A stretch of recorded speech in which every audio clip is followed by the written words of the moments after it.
ঠিক সময়ে অফিসে যায়, ঠিক মতো খাই সকালবেলা। টিফিন বাস্ক সঙ্গে নেই কি না, ক্যান্টিনেই টিফিন করে। জামা কাপড় কে কেচে দেয়, চা করে কে আগের মতো। দুক্কার মা কটায় আসে? আমায় ভোরে উঠতে হতো। সেই শার্টটা পরে এখন ক্যাটকেটে সেই নীল রংটা।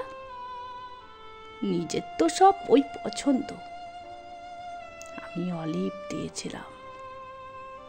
কোন রাস্তায় বাড়ি ফেরে দোকান ঘরের বা পাশ দিয়ে শিব মন্দির জানলা থেকে দেখতে পেতাম রিক্সা থামলো।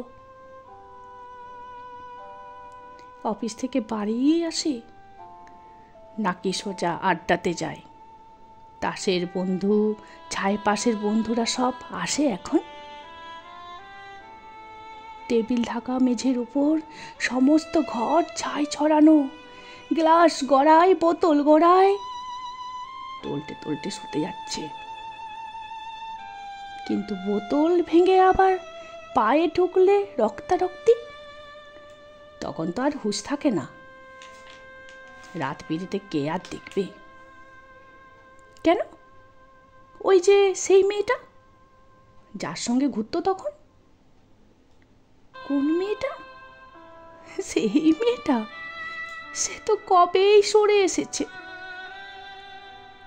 বেশ হয়েছে, উচিত শাস্তি। অত কাণ্ড সামলাবে কে? মেয়েটার যে গন্ডগোলের প্রথম থেকেই বুঝেছিলাম। কে তাহলে সঙ্গে আছে? দাদা বৌদি, মা, ভাই বোন? তিনকুলে তো কেউ ছিল না,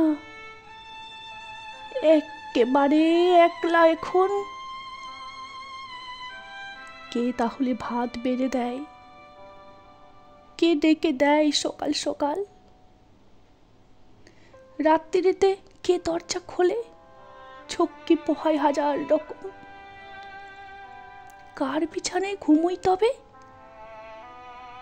কার গায়ে হাত তোলে এখন? কার গায়ে হাত তোলে এখন?